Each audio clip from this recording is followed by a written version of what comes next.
Phil. I'm Nilden. I'm Razz. I'm gonna bust his ass. I'm Brandon. Slide jobs by the dozen out here. Hello, this is Thomas. Beer. Pisser. I'm John. Sit down the back straightaway for the final time. Ladies and gentlemen, boys and girls. This is Dirty Sliders Podcast. If it ain't fun, fast, and dirty, we don't want to hear about it. Another episode, Slider Nation. We have a lot going on, a lot to talk about. Phil's out, his anniversary. So happy anniversary to Phil and Heather. Cheers. Let's see. We had a guy go racing, I guess. He wanted to start off the season a little early. So Soper, what's up, buddy? The Winternationals, what a ball, ain't it? Yeah, man, that Winternationals is something else. You know, I've been going to it for a couple of years when it was out of Cocopah, and this year was the first year out of Central Arizona. And it was my first time being a driver there. And, you know, we averaged 225 to 230 cars a night that 4 days we were there. I guess 5 days because you can include that practice day on Tuesday and the pit crew challenge. And you know, the entire goal out there was log laps and try to make one feature. And I'd be damned if we didn't do it on Wednesday, man. We made the feature on Wednesday night. I think I came across the finish line to be main like fifth, taking the top six, but you would have thought I'd have won the damn thing because I come across the finish line like, we're in the damn show! And, Hell yeah. yeah. And, you know, when you set your goal to make a feature and you do it on the first night, maybe it gives you false expectations. I don't know, but after the end of the night, you sit down and you reevaluate. Like, okay, hey, Wednesday night, first shot, made it first try. This is the goal now. Every night, this is the standard. Every night, make the show. And then what happened? So Reality slapped you down? Sort of, yeah.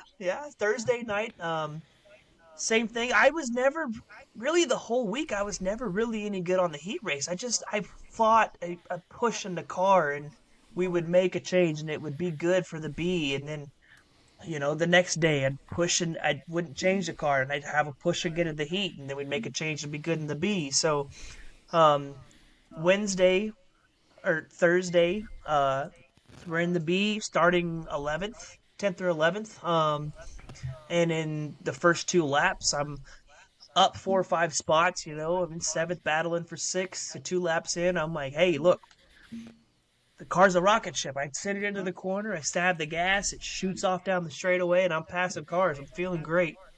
Go into turn 3 and 4 on the low side, get ready to pass the 6th place car to take the transfer spot, and drive it in too deep, spin it out, one and done, that's it, night's over. Okay, look, reset, got a little excited. Thursday, didn't make a change to the car, went out, had the push in the heat races, started 10th or 11th in the B main on Thursday, and then the same thing, you know, 5-6 laps in, I'm 5th, 6th place, you know, battling a transfer spot, feeling good, and kind of fumble a little bit in the corner, drop back to 7th, but I'm right there on the quarter panel of 6th. I'm battling with him. I'm like, okay, I know I can get it. I just got to, you know, compose myself, get it together. Charge turn 3 on this guy's quarter panel, and he checks up more than I did, and I tag the brakes, and the same thing. I spin the car out again. Bam, we're done again Thursday night. Now it's 2 nights in a row. Had a good car, was in a transfer spot or battling for a transfer spot, could have made the feature, and take myself out of the race. So, you know, I got my mom there. I'm trying to, you know, do everything I can to make sure everybody's having fun. And Saturday rolls around, and same thing again. You know, struggle in the heat race, puts me starting back in a B main. But Saturday we do it. I put together, you know, a complete 12 laps in a B main and start a feature. You know, B main number 2. Finish 6th, that puts you starting shotgun on the field 28 out of 28. They prepped the track right before we go on. 3 and 4 felt pretty good. 1 and 2 was a little bit slick. It was Saturday night, the last Saturday night of Winternationals. I knew that everybody was going to be fighting hard to get everything they could because there was no tomorrow for Winternationals. This was it. And first 5 or 6 laps, I'm kind of, half throttle, tiptoeing around the track in the back, and law of attrition, I just kind of bide my time, and we end up finishing Saturday night's feature, starting 28th, and we finished 12th, so up 16 spots from passing some cars and attrition and whatnot. It felt good, man, to book in my week at Winternationals with 2 feature starts when the goal was only to hit one. So um, I'm feeling good. I logged over 100 laps between 4 days. I mean, that for your local track and a lot of guys, that's half a season's worth of racing done in 4 days. Was that good enough to get your hard charger? I thought it was. I went back and looked at it, and there was somebody who got 22 spots. So good on that guy. But, probably any other night 16 would have been good enough, but that night it wasn't. And I gotta give some credit here to Brandon Jacina. He reached out to Chad. If you don't know who Chad is, Chad's the IMCA TV announcer, the commentator.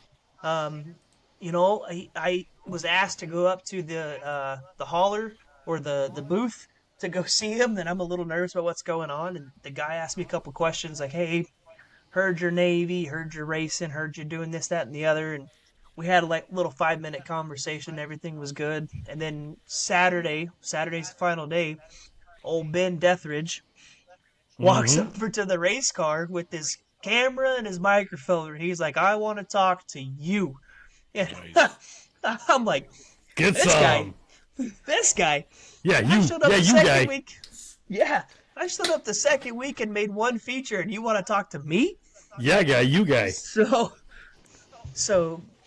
I had a pretty decent interview. I've gone back and watched it 3 or 4 times. I'm pretty critical on myself. I mean, I didn't really know what to do, so I'm standing there with my arms crossed like this for most of the interview because I don't like. What do I do with my your hands? Yeah. I got most of the people in that interview, but I didn't quite thank everybody. So I need to reach out and say, hey, thank you to also John Tuttle and Ryan Trim. Ryan Trim hooked us up with a 55-gallon barrel and then a little bit of fuel, and we mixed it all up, and that was spectacular. We went through 45 gallons of fuel that week. Not just me and Steven Luch, but just the people around you at the pit, the sponsors on the car, the people back at home, you guys, the support that you have and everything that's around you to gives you motivation. It gives you the ability to go and do this kind of shit is just second to none, man. I mean, I was stressing out about how this was all going to work out, and it came out beautifully, and it's because of everybody around me and what happened. So, I got some more news, but I'm going to hold on to that. I'll make you guys wait a little bit. Oh, you bum. Since we were talking about Chad Meyer, he's an announcer in Iowa, and he does the Salute to Veterans tour. I seen you posted that, and he's the announcer for that deal. So that's pretty sick. But I've been following Chad for a long time. So every time I catch an IMCA show, it's like I'll shoot him a message or something, because he's got some pretty good one-liners. Like he's the huggy pole guy. So when somebody's running the bottom, whenever you watch IMCA TV, he's the guy. The guy's on the huggy pole. That's his token right there. So shout out to Chad Meyer. That's pretty cool. Well, and the response that I got from them, and so first and foremost, I apologize because I couldn't tell you the guy's name, but I think he's the IMCA director. He was there at the Winternationals, an older fellow, white hair, but they have true, genuine emotions and thankfulness when they say, hey, thank you for serving our country. A lot of times you come across somebody and they're like, hey, thanks for what you do. And it's like, it's just kind of something they say. There's not a whole lot of weight behind it. But from all these guys, from Ben, from Chad, from the other guy, it's truly, truly, truly genuine coming from them. And it legitimately feels good. And I just want to say thank you. Thank you for them, for giving me the opportunity to tell my story or to interview me, put me on TV, give my sponsors a chance to have a little bit of TV time and my crew members and all that stuff. I mean, I don't need it. Those guys do. I just drive the car. Those guys prep it. They back me, all that stuff, man. It's massive. Well, the new body and the new wrap looks killer too, and it's cool that you put Dirty Sliders podcast on there. Thanks for that. Yeah. No, absolutely, guys. I think it looks pretty bitchin'. So I have one question. Did you cut the wheel wells in the back on the body after the pit crew challenge? So, Just all right, wondering. so if you haven't seen it, okay, for the pit crew No, challenge, I watched it. I watched know it you a couple did. of times. I yeah. know, but for our fans, our 10 fans out there who haven't seen it, yeah, they tried to take the right rear tire off for the pit crew challenge, and we made those wheel wells a little snug. It did not come off. pretty. But I'll tell you this, they were Look pretty. But I'll nice. tell you this, the car's pretty well self-cleared itself from all corners. So That'll I happen on those big jobs. I did do a little trimming. I mean, I tried to make, when we hung the body, I tried to make the wheel opening pretty rounded to contour the tire pretty well. We just didn't have the body kicked out Mission far enough away from the successful. tire. Yeah. Yeah. Low drag on that deal. Yeah. We didn't have the body kicked out far enough. And I mean, granted, it's the pit crew challenge. Nothing said we had to have everything fastened down. I probably could have taken all the body bracing off and left the quarter panel and all that shit loose, and we'd have been just fine. But, yeah, it self-cleared itself. I did cut a little bit away, but not much. Instead of that, you look like a monkey fucking a football. Yeah. Yeah. No, he was just sitting in the car. But Yeah, hey, hell, shout you out. You could have did the driver change like the hobby stock guy did. You had hell of enough time to do that. And that son of a bitch still beat me. Just But add shout insult out- to injury. Yeah, but a little shout out. That was the Steven and Steven show. It was Steven Luch on the gun and the tire, and then you had his brother-in-law, other Steven, on the jack. So it was funny because bigger Steven on the jack told me, he said, hey, when you're ready to go, I'm going to beat on the car. That's going to be your cue to go. Well, I could hear the lug gun in the background taking all the lugs off, and then I could feel them beating on the car, and I was like, well, I didn't hear the lugs tighten up. So I'm sitting there. But I take direction well. Yeah. So I'm sitting there waiting, and it beat on it some more, and I'm like, fuck, do I need to go? Like, I don't think the car dropped. I don't think the lug gun tightened. And then finally I heard him tighten all the lugs, and the car dropped, and I was like, yeah. But I mean, we weren't the slowest. I think we you weren't could have far done off. better with a different tool in your hand. I'm just saying. I told you, they said that my tools were a little I too don't fancy give a for their crap. blood. I don't care. I sponsored it. I gave it to you. Use the hell out of it. You're damn If right. you run it over the race car, bring me the pieces. Bring me the So- chunks.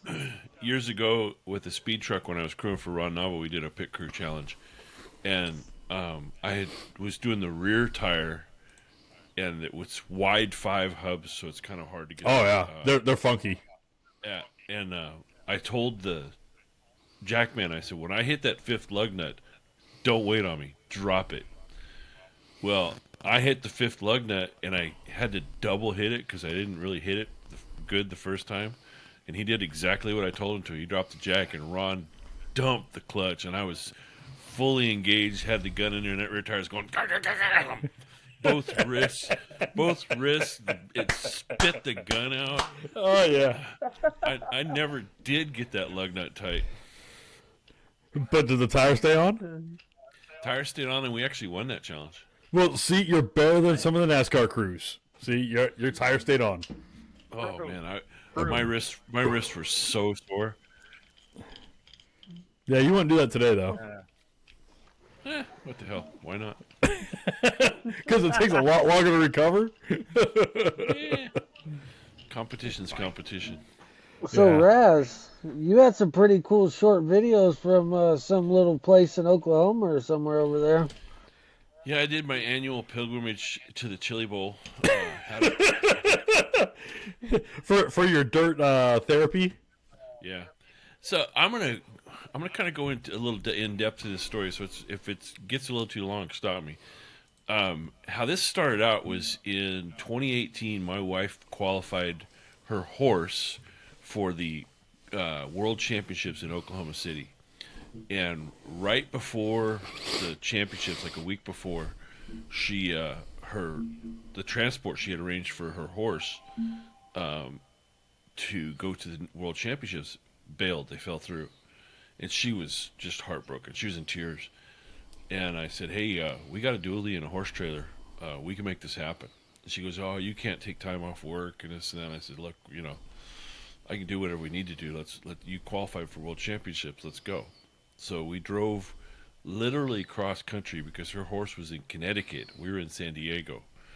So drove that dually non-stop, just stopped for gas and pee breaks from San Diego to Connecticut, picked up her horse, crashed for about 6 hours, and turned right around and went down to Oklahoma City so she could compete. We spent a week in Oklahoma City. So I tell you that story to say her thank you for me was that year was I'm going to take you to Chili Bowl because it's been a bucket list thing of mine forever.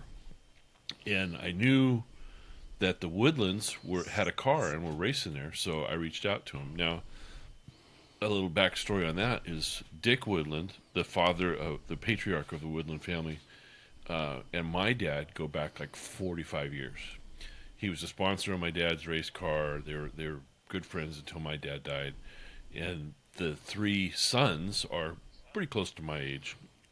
So we always kind of hung out, going back to our teens, at Santa Maria Speedway and Bakersfield Speedway and that. So I reached out to them and say, I'm coming to Chili Bowl.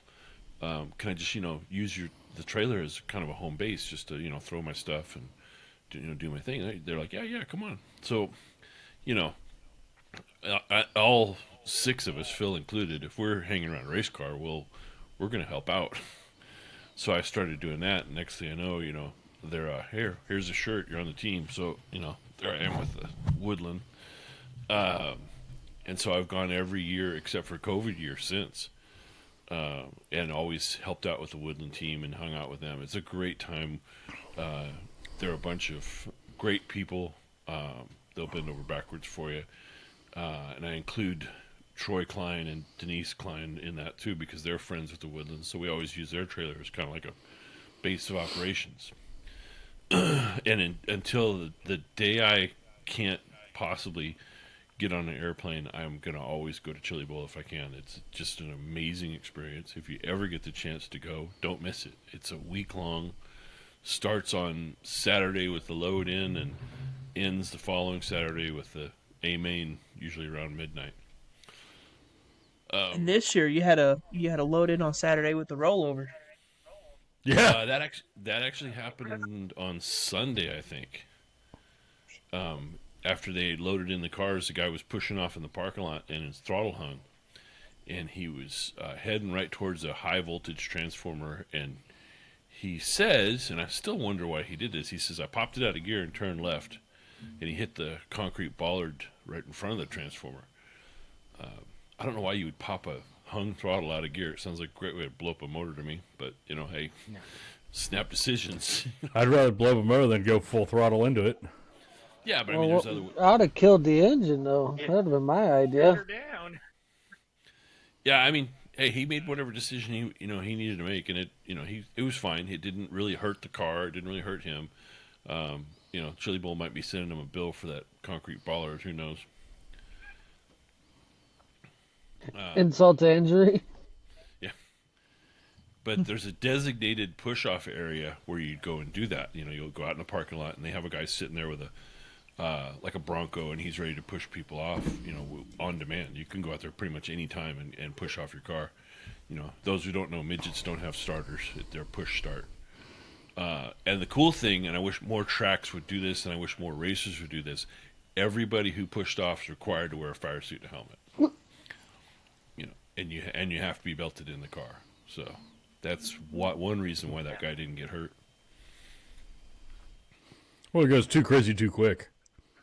You got to think about it, man. The way they have those midgets geared in the 100-yard push-off area they have, from one end of that thing to the other, you could be doing 100 miles an hour. Mm-hmm. That stop. I mean, we've lost enough drivers pushing off to fire up. Yeah. Yeah, and if you're gonna have a problem on a car with like a fuel leak or an oil leak, is it gonna be when you're pushing it off to check it out or in a race? So anyway, if you're pushing off a race car, wear your fire suit. So some of the controversy this year was they are teching the cars a little more. They have new chassis rules. Every chassis in the building was certified and had a Chili Bowl sticker put on it. This first year they've done that. There is no weight rule. I thought they put in a weight rule this year, but there is not. They still don't have a minimum weight rule. But every upright in the chassis for the roll cage portion has to be 095 tubing. There is no restriction on the rest of the tubing in the car, so they're still building lightweight cars for sure. But the part around the driver has to be 095 now. That's a first for this year. Spec right rear tire, the SP3, and a spec left rear tire, the D12. And they were testing, sampling tires after every single race. So after every heat race, after every qualifier, after every main. We'll go into that more a little bit later about some stuff that happened. Oopsie. One of the guys on our show was involved in something like that.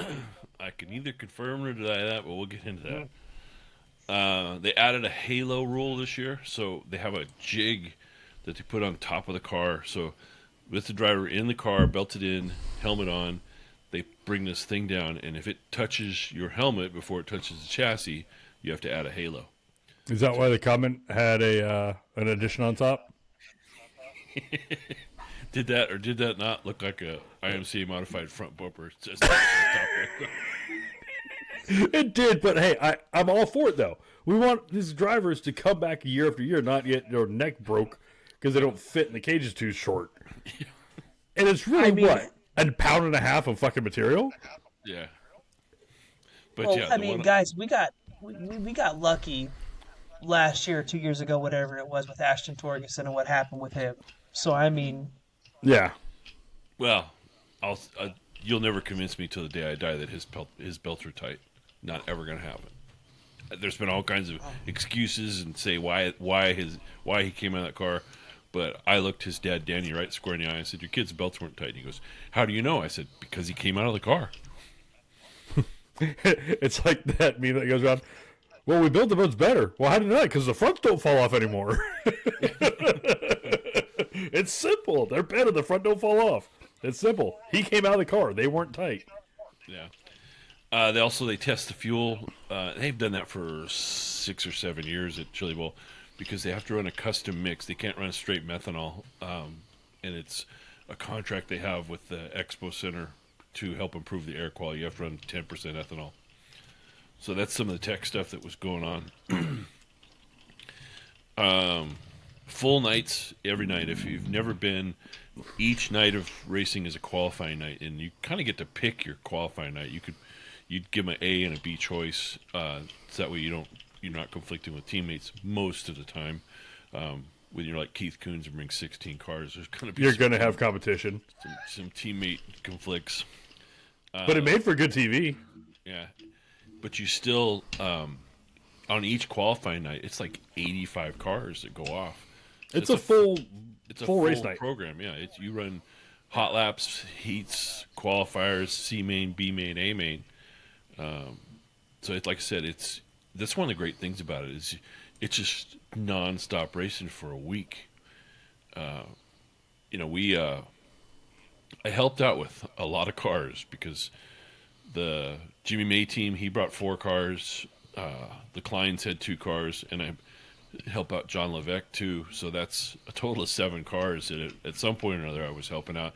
And by helping out, I mean mostly hanging out and staying out of the way. Hey, I saw you on camera. You're right there with them. Yeah, my back was so sore during that week, man. It was killing me. You need new shoes. Walking around that concrete. I had brand new shoes, brand new tennis shoes. But just walking around that concrete floor was killing me. It'll wear you out. Yeah. My wife said that I can't go without her. I said, I need to go one year. She goes, what? Just you? I want to go. Okay. Yeah. By all means. I mean, there's Come on, it's a week of racing, honey. yeah. And I'm going to be on the track for a week. Might want to get her a seat though, instead of hanging out in the pits. I have one. It's right here. So Monday Sit down night, anytime you want, honey. Monday night, the winner was Kyle Larson, to nobody's surprise. Yes, sir. And I gotta be careful saying this next name because we have a nickname that's not very flattering. Shane Golobic. I can't imagine. I just went back to high school. Sorry. You can blame Shane. You can blame Shane Sexton for that nickname. Yeah, I mean that one's not too far off. Those two locked in Monday night, and Dylan Welch, which was the John Levesque, Kenny Chrisman car that I was helping out with. He ran, and you'll see him on a bunch of MRN broadcasts and stuff. He's like a pit reporter. His dad was a motorsports commentator for years, Vince Welsh.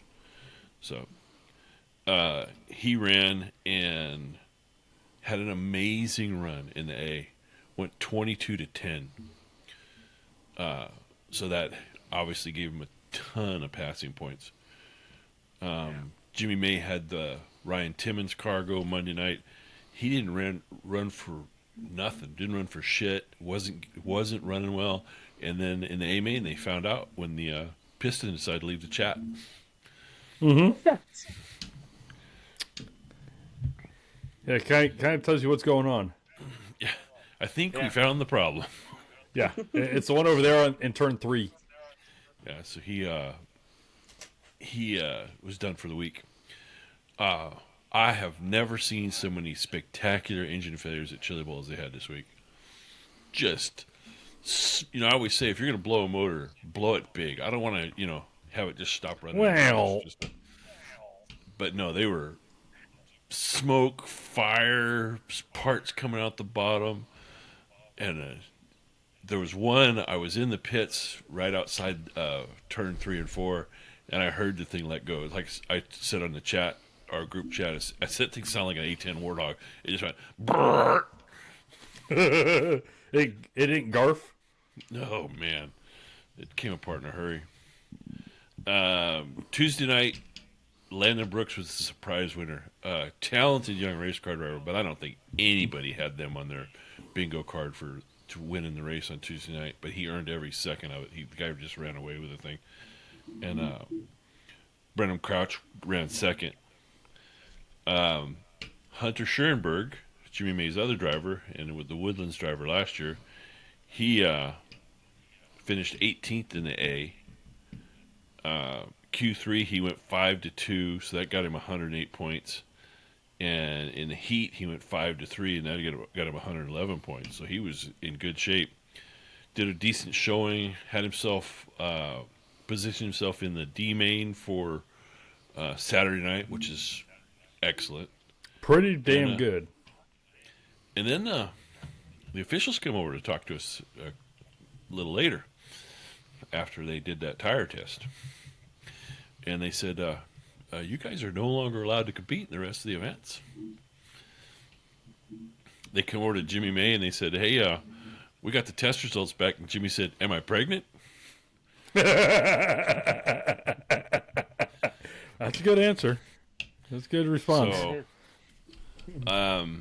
he and Clinton Boyles were the only two drivers who got DQ'd for failing the tire test. And you guys may have heard Clinton Boyles on the broadcast. He talked about it. He said that they ground the tire, put Simple Green on it, and had it wrapped up for about a month. I'm not saying that the same thing happened to Hunter Schoenberg's tire, but it could have been. Who knows? And, there's a possibility it was that simple. Yeah, and to quote Jimmy May, I'm a cheater, not a liar. He admitted to doing it.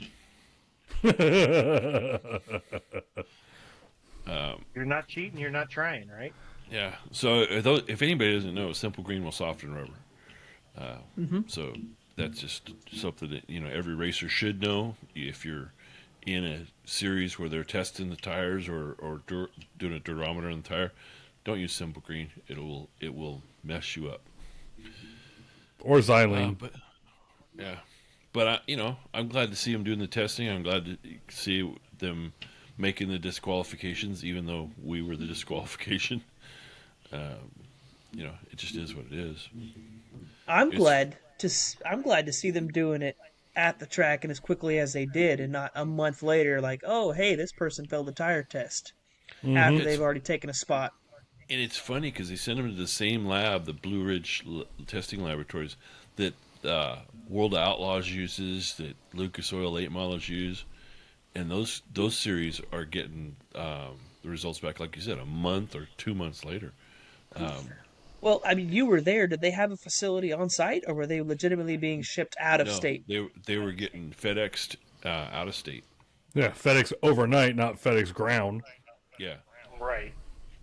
I mean, that right there is a 4-day difference. Which makes me wonder, if you test a guy's tires on Friday night, can they get the test results back in time? I don't know. I don't know the answer to that question. I don't think you get them same night. But what they do is, once you come up the top of the ramp, whoever they're going to go ahead and test, they'll wave you off to the side, and you get to sample with your tire groover. I asked them why they don't have a tire groover there, and they said because we don't want any possibility of cross contamination on samples. I'm like, oh, that kind of makes sense. Mm-hmm. So yeah, it's your responsibility to bring your tire groover and give them.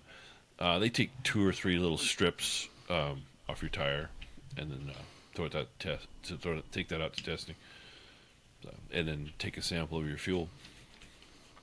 I mean, I wonder what equipment it would take to be on site to do it. I would have to think it's probably a mass spectrometer. I don't know, but what other testing equipment would you use? I'm gonna see what they cost. A mass spectrometer? Uh-huh. Can you get one from Snap? Can you get one from Snap? Yeah. I might be able to. I don't know. I haven't looked.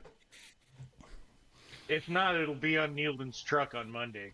So we're not gonna use the Science X500R that's used for 211,000.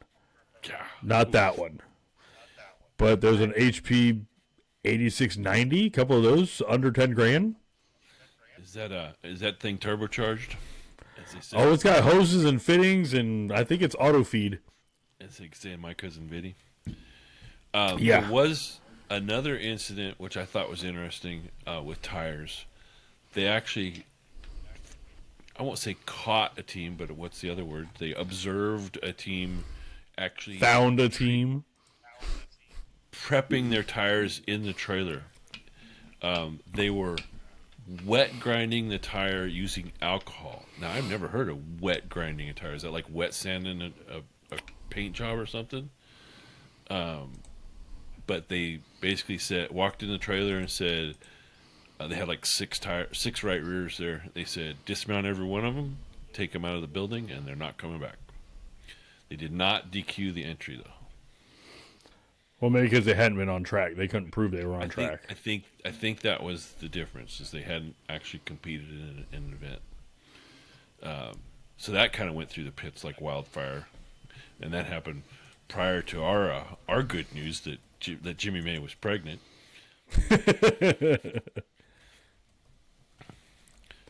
Hey, he said it right, The other cars of note, Nick Drake, who's Troy Klein's stepson and the guy that we help out, a good friend of the Woodlands. He finished 14th in his B. Those who don't know, he is Jay Drake's son, Jay Drake being the competition manager for Keith Coons and also a Chili Bowl champion. So I tell Nick every time, because there's 4 father-son combinations who have won the Chili Bowl, I said, hey, you could be number 5. Mm-hmm. AJ Bender, local Verona racer, he finished 10th in B1. More on AJ later. He had a rather hilarious incident on Saturday. And Ty Gibbs, who Christopher Bell should kiss on the lips. Silver spoon. Yeah. because I'm sure Ty Gibbs went to Grandpa and said, "Grandpa, I want to go dirt racing." And Grandpa said, "Well, if I let you go, I got to let everybody else go." And Ty says, "Well, let everybody else go because I want to go dirt racing." So that means that Christopher Bell got freed up to go dirt race. I assume that Chase Briscoe got freed up too, since he's a Gibbs driver now. But Chase Briscoe's cars were there, but Chase Briscoe was not. I don't know what the story was there. Focusing on NASCAR. He's got to keep his job. Somebody else in that stable doesn't. Yeah. So was he not even in the building?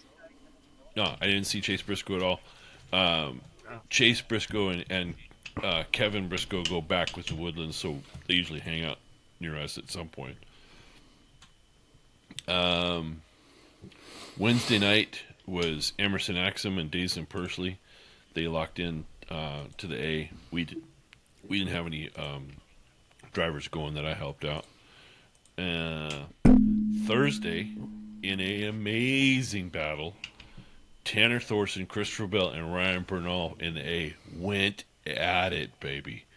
The last 5 laps of that were amazing, and Tanner Thorson won it, and Ryan Bernal snuck by Christopher Bell at the line by, 2 feet to take second. Some of the post-race interviews were funny. The 3 of them were watching the playback, and Thorson says to Oh, them Bernal, sitting at the counter was awesome. it was hilarious. He says to Bernal, "Where were you going?" on the last corner. You think you had a hole there? Yeah. Well, he ended up coming off the last corner and missed the bottom and ran the middle. And at that point in the night, the middle's dry, slick, polished. So if you run in the middle, you're not going anywhere. And had he not done that and actually hit either the bottom or the top, Ryan Bernal might have won that race. As it was, even running the middle, he passed Christopher Bell. Like I said, maybe 2 feet, probably a foot right at the line. It was damn close. Yeah. And then Tom Dunkel, again racing with Jimmy May, he never really ran well. He's still trying to get his feet under him with a midget. He's an experienced sprint car racer, but he got 14th in the B, so just not spectacular. He's done a ton behind the scenes for Chase Johnson. Those who don't know, Tom Dunkel is a great guy. He and Christy are fun to hang out with. Friday was Logan Seavey and Gavin Miller locked in, and there's 2 stories. CV's a 2 or 3-time winner. Seavey is a 2-time winner. On the flight to Chicago, I actually sat next to Seavey's car owner, Tim Bertrand. By the way, Kevin Swindell doesn't own that car. He's just the guy who runs it. But yeah, Tim Bertrand is the car owner, so I talked with him for a little while. But he had some drama, and so did Gavin Miller with his teammate in Coons camp. So there was just drama there. Time to go somewhere else. Well, the thing with Seavey, it was in their qualifier, I'm pretty sure. Recky Stinkhouse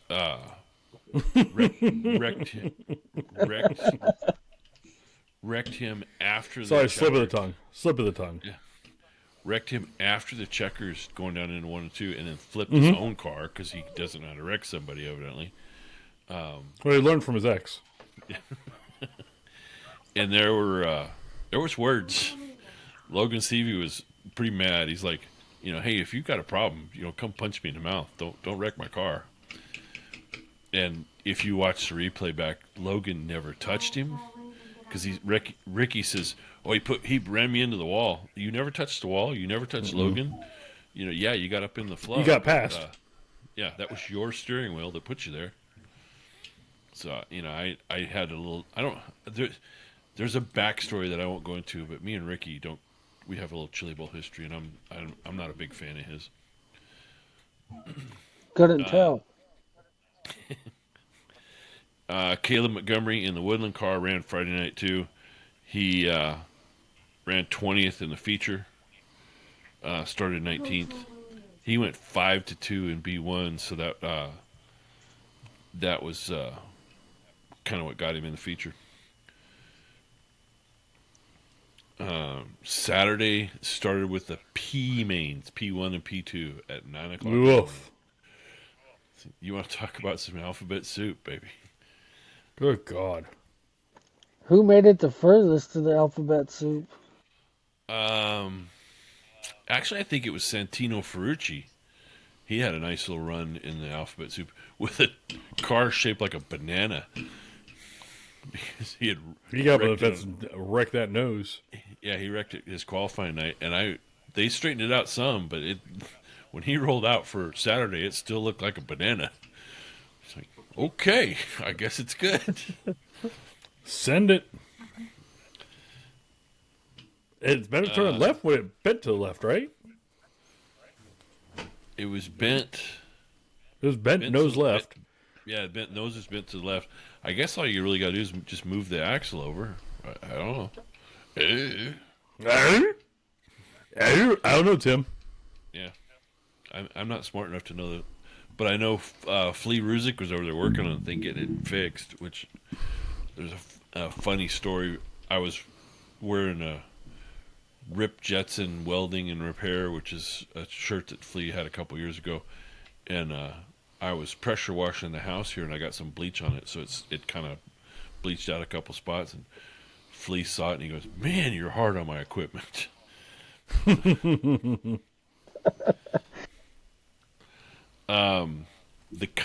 of the really cool things Saturday was when they went to do the pole shuffle. Dayson personally went 9-4, and probably he was on a roll, dude. Probably would have done better than that. If he had enough fuel. Yeah, fuel pressure problem. There wasn't enough of it pressing on the bottom of the tank. Yeah. He was on a roll, and he had it figured out. I mean, it's kind of a unique Ain't thing. got no gas in it. When they go out for that pole shuffle, like, he went out 9th, and he races 8. First he raced 10 and put 10 back in the pits. Mm-hmm. But then he races 8, and whoever wins between the two literally stays on the track. Like, they don't even shut the car off. No, keep rolling. And then he beats that guy, and then you're racing 7, and he beats that guy, and then you're racing 6, and he beats that guy, and then you're racing 5, and he beats that guy, and then you're racing 4, and beats that guy, and now you're in 4th, and everyone in the building said the same thing. Like, yep, he just ran it out of gas. And he still had the fastest time for the group. Yeah. He just didn't finish all 3 laps. Yeah. So he could have started 3rd. Yeah, but it was. He just had to putt around for another lap. But yeah, pretty impressive. Also, the thing is most impressive about Dayson was he had an injury about like Chase Johnson's a few years ago, and is back in a race car. That's awesome to see. See what else. Kind of running through our guys. Dylan Welsh ran the C. I forget where he started and finished in that one, and I went back and looked on the website for results and couldn't find him. Just couldn't really go anywhere. At that point, the track was what it was, and it was kind of a one groove thing, and couldn't make any hay. Trevor Klein finished 6th in D1. Same thing, just kind of finished where he started. Nick Drake, his older brother, 6th in D2.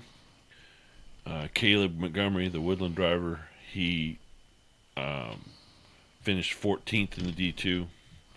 Tom Dunkel, I think, was in the I. Somewhere down there, and didn't do worth a darn.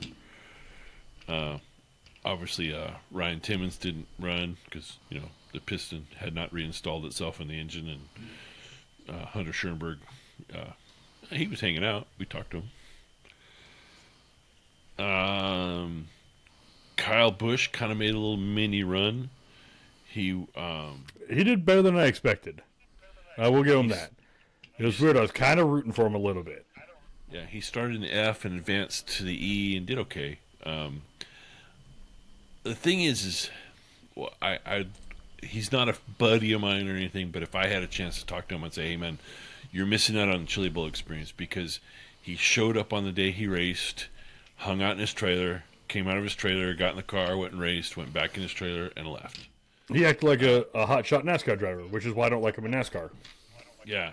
And I don't know if he was being a hotshot about it, he was just, hey, I'm going to be there for my event, and that's it. I don't care about anything else.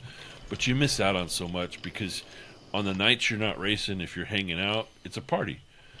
That's one of the cool things about Chili Bowl is, you have your qualifying night, and the rest of the time you're just hanging out and, partying. There was... Here's a random question for you, Razz. Yeah. How many bottles of one of my favorite liqueurs did you finish? There's a rumor... Allegedly, no proof. It's a rumor that I finished one in one night with very little help. That's very plausible. Very plausible, because it's delicious. But I don't remember it happening. I don't remember going back to the TV that night. See, that I can believe. So if you guys don't know, Oil Fire is one of the main sponsors of Chili Bowl, and it's more of a liqueur than a liquor, because it's too damn tasty. It's rye whiskey with cinnamon and vanilla and deliciousness. Yeah, and it is not hot, intense like Fireball. No, it is burns you. Nice and delicious and smooth. Yeah. Can you imagine pairing that with some apple butter cinnamon rolls? Nice. Oh, the fat boy me's happy.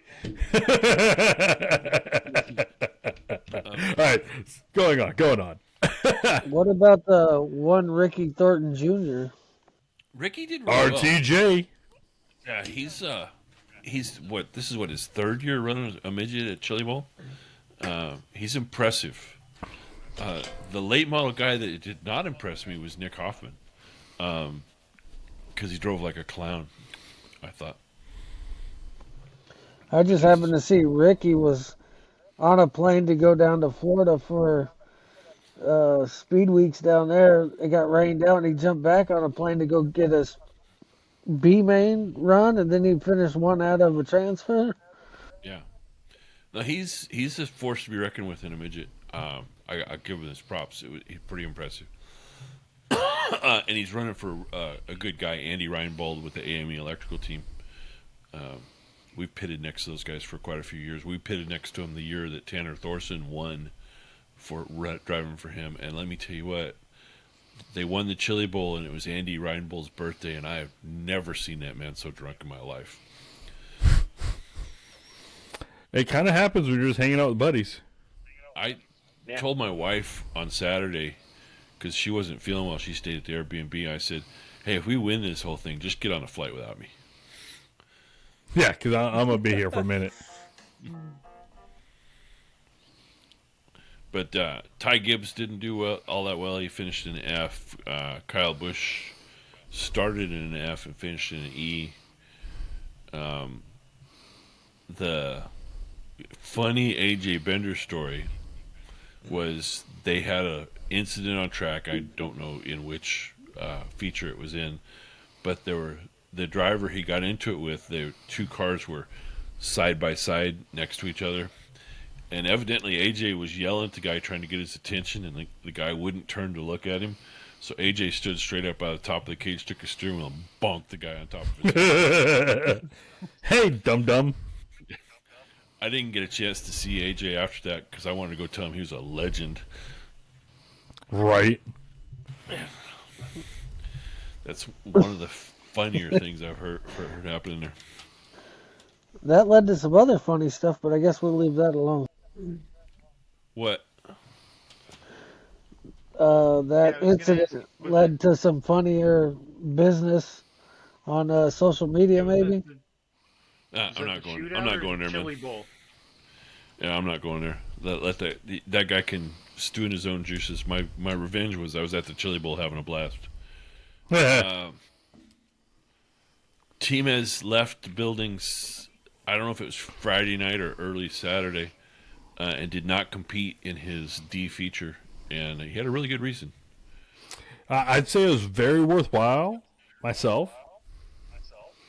Yeah, he left for the birth of his child.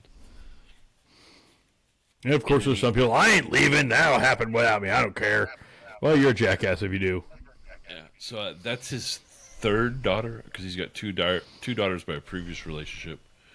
I don't know if he got a police escort for this one, but it's a previous year. He had to fly back to California for an emergency with his baby mama, and he had to go take care of his daughters. And he literally got a police escort from the airport back to the expo center, and changed into his fire suit in the back of a police cruiser. They rolled him up to the front door. He go running in the building, hopped in a race car, and went and competed. And that's tough. That's mentally tough. Yeah. Yeah, so he's done some legendary shit at the Chili Bowl, like last year getting kicked out, and then the promoter going, "No, let that guy back." Come on. So, but yeah, I had a blast and would do it again in a second. Who won that deal? Some kid named Kyle Larson. Huh. No idea who he is. Never heard of him. Three-time champion. Monster trucked over the top of a car to get there. Tore the banner off the wall, and they yellow flagged the race to clean up the banner. A bunch of whining on social media about why he didn't get put down in position because he's the one who hit the banner.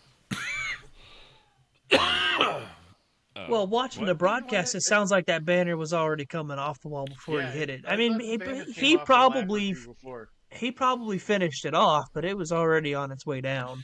Here's the thing: they're just regular old, vinyl banners, just like you see everywhere, and they attach them to the K rails with ram sets. Where they shoot the nails into the concrete.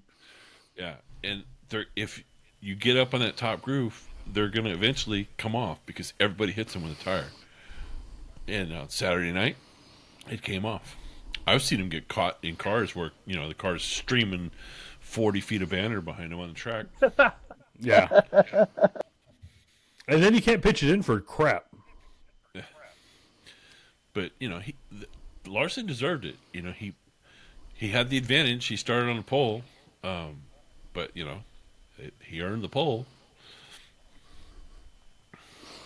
He earned it, he used it, and he won it. So, what more do you want?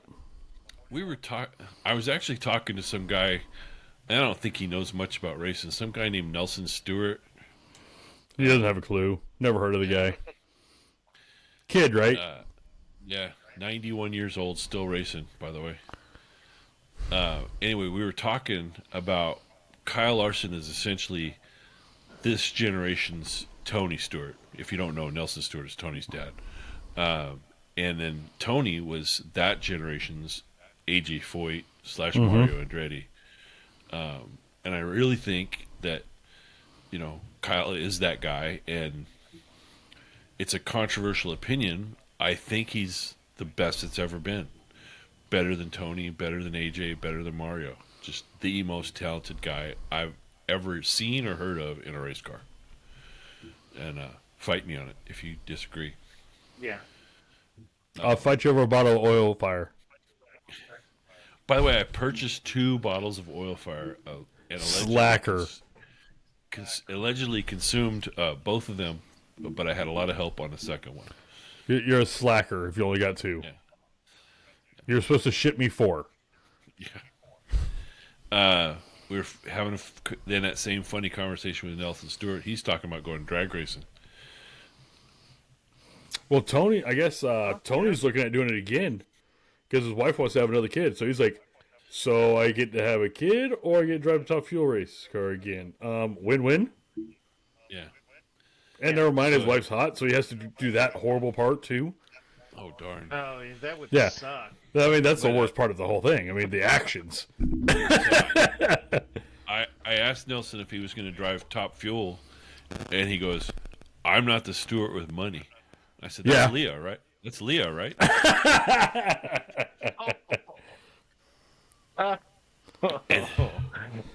Well, if He's Tony the one- sells his man cave, I mean, just what the monthly rent would cover a pass, or the monthly tax bill or whatever, Yeah, I don't know. What's he asking for that thing? Yeah. 30 million or something like that? something like that. He's paying like 10 mil a month in taxes, or 10,000 a month. Sorry.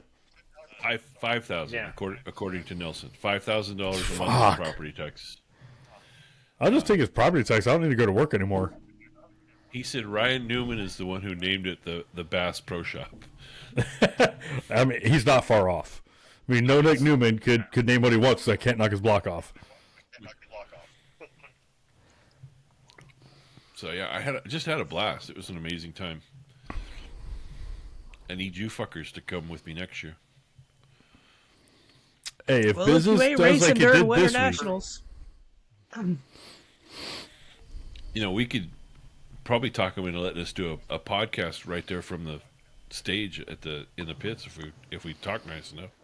That'd be pretty bitchin'. That would be very bitchin'. I do want to give a shout out to Amanda in the front office, the event office at the Chili Bowl. Richard Cummings, the owner of the Chili Bowl National Fans Facebook page, he takes his dad every year to the races to the Chili Bowl, and his dad is getting quite a bit older now, and he's not getting around real good, and had a tough time. They end up leaving early Friday because his dad just couldn't handle going up and down the ramps. And so he said he wasn't going to be there Saturday, obviously the day, because his dad was having so many issues.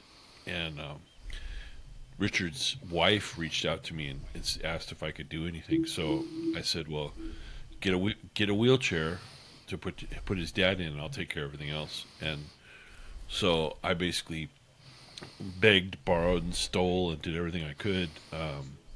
Pestered him in the event office to get a handicap seat for Richard and his dad. And initially it was like, no, it's all sold out and there's not enough room and just can't do it, period. And well, you all know me, I don't take no for an answer. So kept pestering, and finally Amanda said, okay, I've got 2 seats, but I can't do anything more now. I said, well, that's him and his dad, that'll work great. So she traded out his grandstand seats for the handicap seating, which is basically right in the corner at turn 4. So thanks to her. Appreciate you, Amanda. I know I was a pain in the ass. Very cool. But hey, I was a pain in the ass for a good cause. and not for your own gain. No. It wasn't for you. It was for somebody else. So, when it's for somebody else, you can be a little more of a pain in the ass. Yeah, And a little more pushy to help somebody else. Not being a Karen and complaining about somebody else that doesn't give a fuck. Yeah. Oh, the other thing that Chili Bowl did this year, which is awesome, is they towed cars. Oh, yeah, lots of them. Oh, it was awesome. Previous years, people would park anywhere. They would park in the aisles where you're supposed to drive, not park. Yeah. And you couldn't get through, and you couldn't get out, and all kinds of stuff. People would block people in just because they didn't give a fuck. And this year they towed them. And if you've ever been to the Pomona for the drags, how Pomona does it, because they're sponsored by the Auto Club. It's the Auto Club Nationals. Is they will tow your car, but it doesn't leave the facility. It just goes over to a yard there on the property. Well, that's what Chili Bowl did. Your car didn't actually leave the facility. It left your stupid ass parking spot, and they put them over in a yard on the property. You get to go walk and get your shit now. $275, buddy. And pay for it. And pay. So watch where you park at Chili Bowl. Yeah. That's it. That's all I got. Unless you guys have any questions or anything. No, I was just gonna say. So Saturday night, I had my race pass up watching Soper's race, and in the window below, I had Chili Bowl watching that. I was going back and forth watching Soper's A main and Chili Bowl introductions. Couldn't figure out which one to watch, but yeah, both of them were awesome. And if Flow was up, YouTube was up. Flow was down, YouTube was up. Yeah. What channel are we watching on? Flow went down. You got to give Flow Racing some credit because they Oh, had for sure. technical difficulties on arguably their biggest event of the year, and they quickly and strategically switched over to YouTube so that the streaming could continue and you could still watch. And then they did the real stand-up thing when their streaming finally came back. They kept streaming on YouTube for free for the event that you have to pay for on Flow Racing.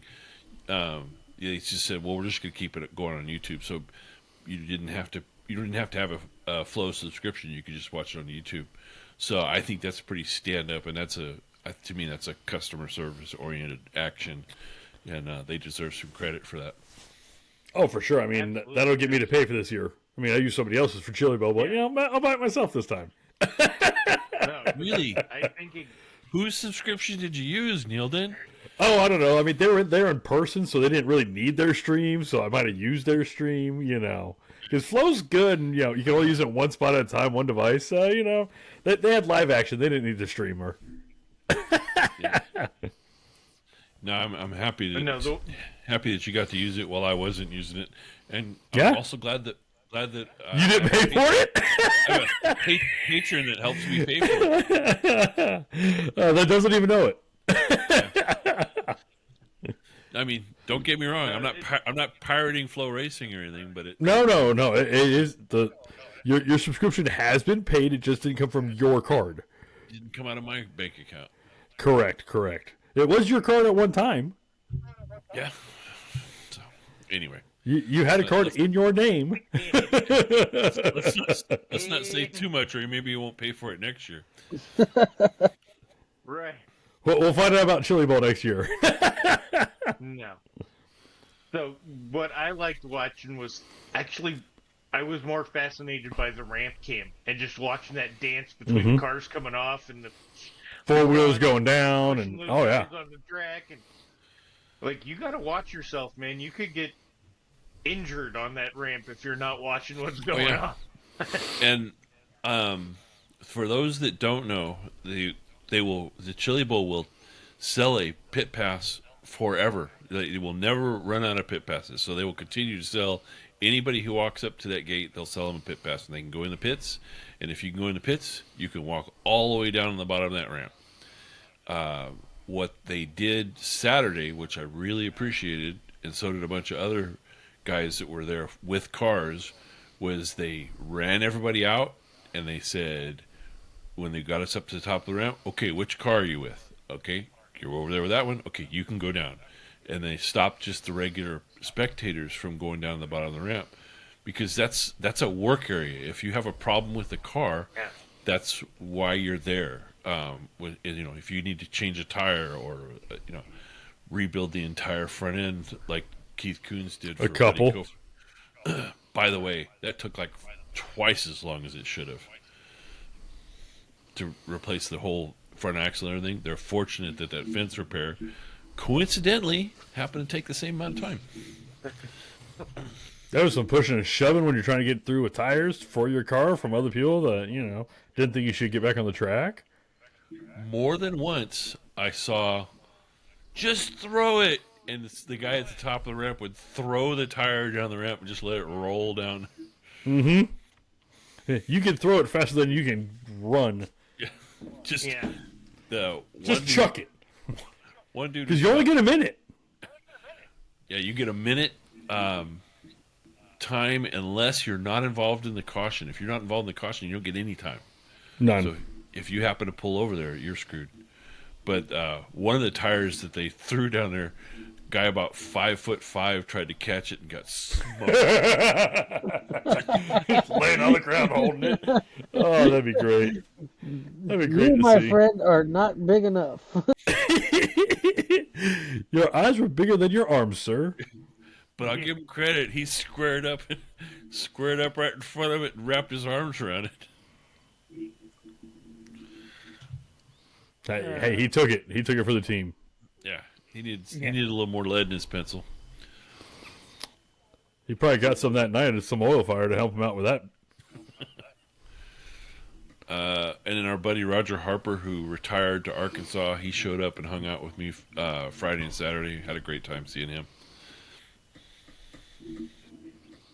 He's a good guy. Cool. He was always fair, as far as I could tell with the dealings I had with him. Not only could the guy wheel a race car, but he was a damn good race director. Yeah. I happened to be involved with officiating at that same time, and he and I interacted a lot. And I always think he handled it with grace. Made the best call that he could. He didn't always get it right. He'll be the first one to tell you that. But if he got it wrong, it wasn't because of anything he consciously did. It's just because hey, you get them wrong sometimes. Yeah, I mean, and to me the biggest thing is when you do something wrong, admit it. Yeah.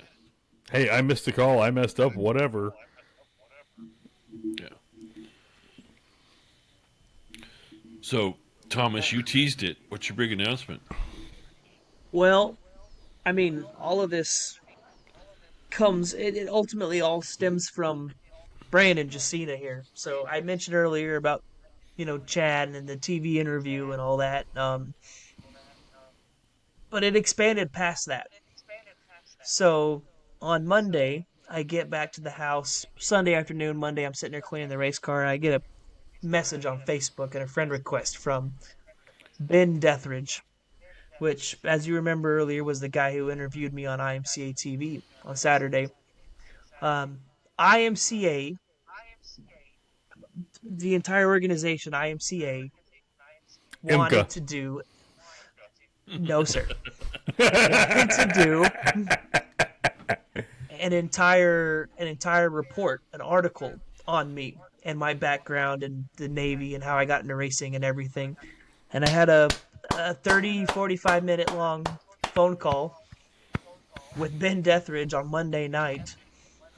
He recorded the whole phone call, and it was everything from how you got into racing to what are you doing in the Navy to how did the number 64 come about?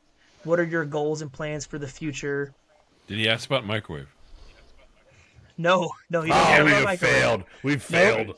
I guess I have to reach out to him, make sure he rewinds Yeah, can you that. give him an update there, Brandon? And he did. He did an entire, 30, 45-minute long interview with me on the phone. Covered everything. It's going to be released in an IMCA news article. He potentially is going to release some of it on his own podcast that he has, which then got us into, sponsors on the car and everything. And we talked about the Dirty Sliders podcast, and I told him, hey, that's one that I do. And he said, I want on. I want to come. Please, let's get him on. Yes. So, I told him, I said, you know what? Absolutely. We still got a couple of months to kind of cover some stuff before the true racing season fully kicks off. We'd love to have you on. And then, boys, not even 5 minutes ago, Chad Meyer posted a Facebook post. It's like 3 paragraphs long. And in there, he talks about me and the Navy and that gotten to meet me and everything. And I am not excited because it's my name being put out there. I'm excited because it's You're fucking the car. excited. It's the car, boys. It's everybody who has put everything into it to allow me to be at the track to even have the chance to get my fucking face on TV.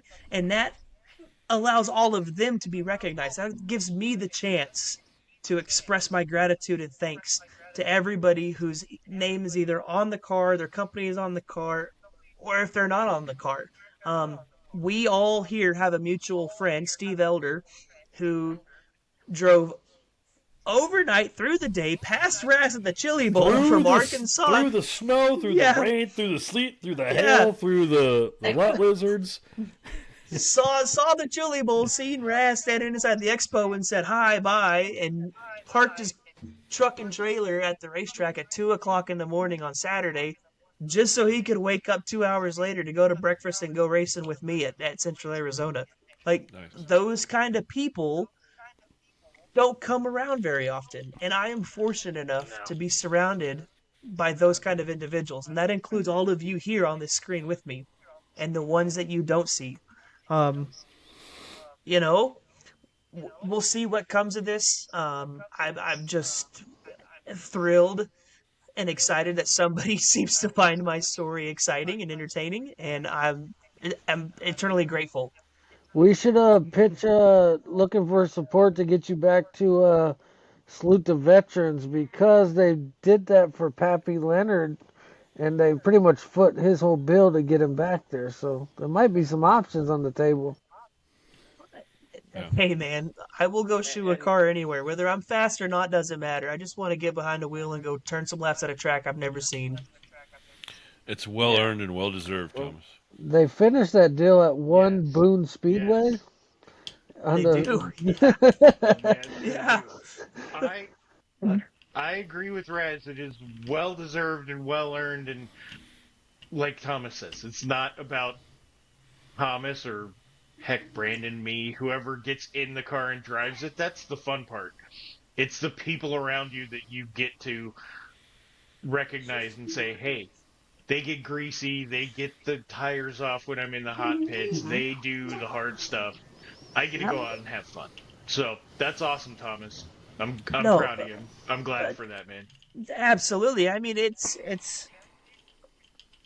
when it comes to racing, it's always the guy who's behind the steering wheel who's the face of that car, but he's not the person who makes what happens on the track. It's the people who get the car there. It's the people who prep the car. It's the people who are willing to sacrifice their free time for literally no money other than the fact that they just enjoy to be there that allows us to go do what we do.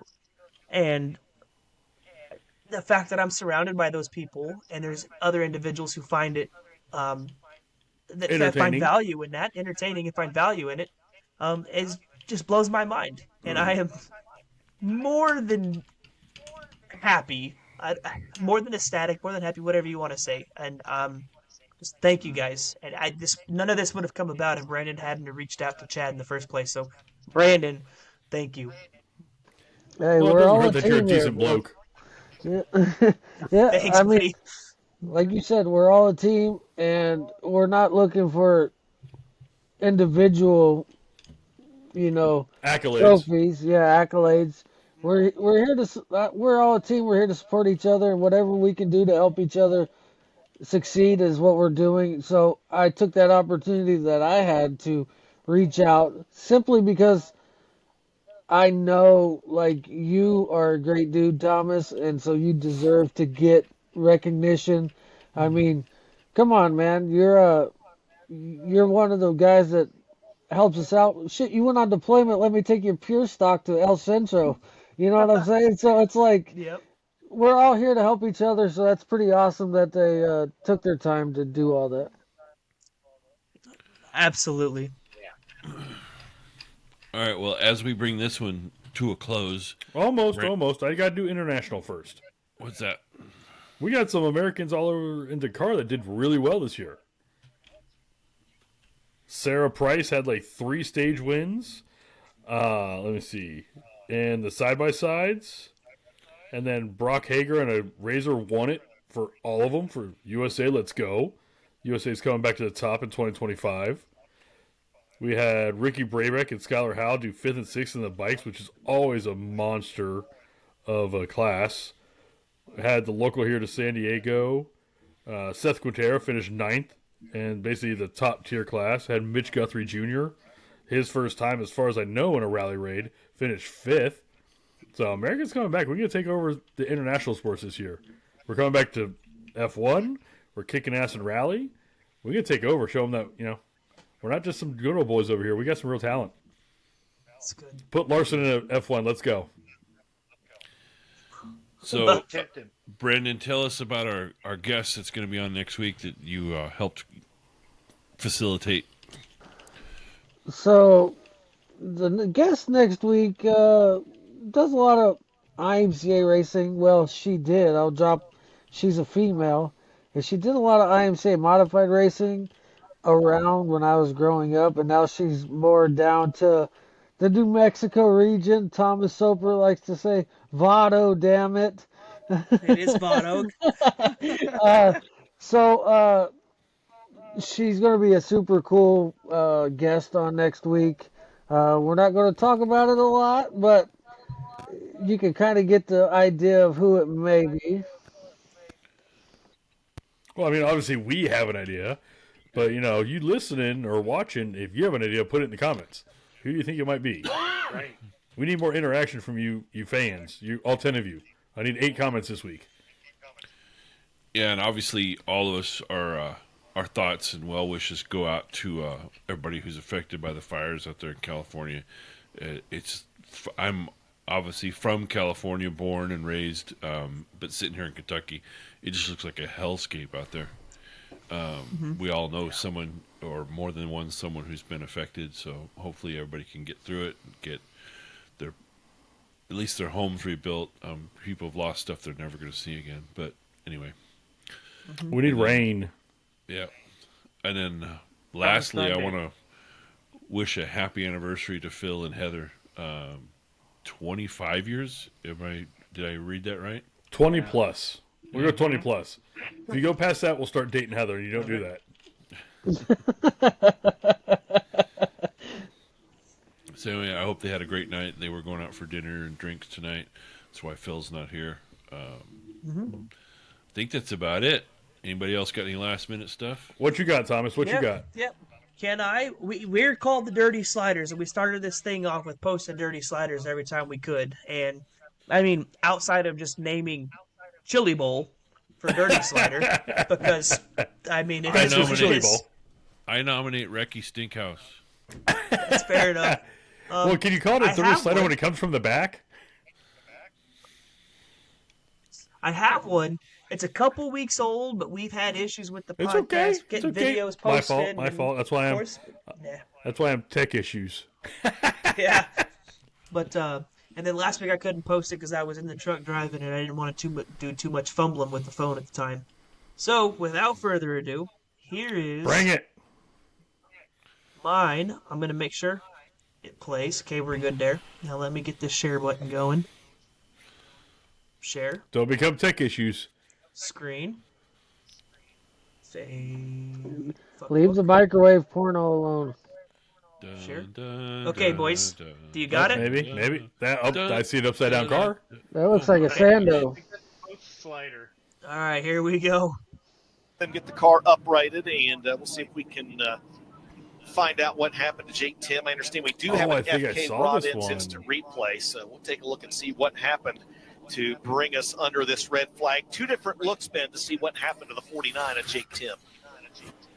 Off into the corner. Oh, this is self-inflicted, right? Man, yeah. right there. And, you slid yourself, son. He and Jake Neal got together, going for the same piece of real estate. And, man, it's just 2 guys going for the same piece of racetrack, DJ. I mean, I hate to see it for Jake, but glad to see that race car and it's all the safety equipment doing its job. Yeah, absolutely. It looked like he had a line underneath of Jake Neal here. I don't want to speculate, but he kind of slipped. Mike Merlin did a good job at missing that. It says 2 people going for the same room of real estate, but I think that was one individual going for an already occupied piece of real estate. Sorry, sir, you can't park there. So, I mean, it doesn't get no more instant karma than that, I suppose, huh, boys? No, especially for the crew that has to fix it. No, that's a good one. I still nominate Recky Steakhouse. Yeah. So, I mean, hell, there's probably 150 Dirty Sliders from the Chili Bowl we could have nominated, but to go through all of them would have been easy. Yeah, they don't even call them Dirty Sliders. They just go, that's just Chili Bowl, man. Mm-hmm. Yeah. Right. So, real quick, before we leave, one more thing. What was the official flip count? I don't know. They don't post it in the building anymore. Did anybody get it? It had to be in the 60s. In the 160s. Really? No, I don't think so. I think going into Saturday night, it was like 54. Let's see. I posted it in our group at one point. So ever since the Ashton Torgerson thing where he came flying out of the car, they don't post the flip count. It's not so funny anymore? Yeah, I think it's kind of whatever. You know, pro tip, if you get your belts tight, you don't come out of the car.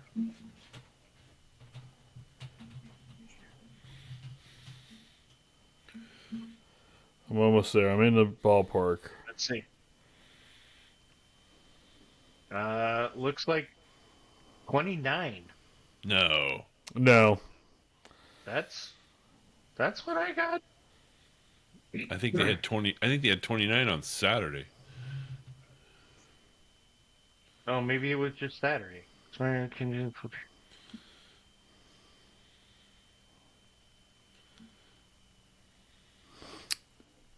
the 18th, it was 54. Which, what day was the 18th? That was Friday. Yeah. And that was in the morning. Yeah. So we'll ballpark 75, 80? Probably. Fake news. Yeah. Hey, we don't have that anymore, sir. New administration. Oh, sorry. Okay. That's old news, but I hear there's a lot of people from CNN looking for a job. Yeah. All right, gentlemen. Well, it's a good podcast. Good night. Thank y'all.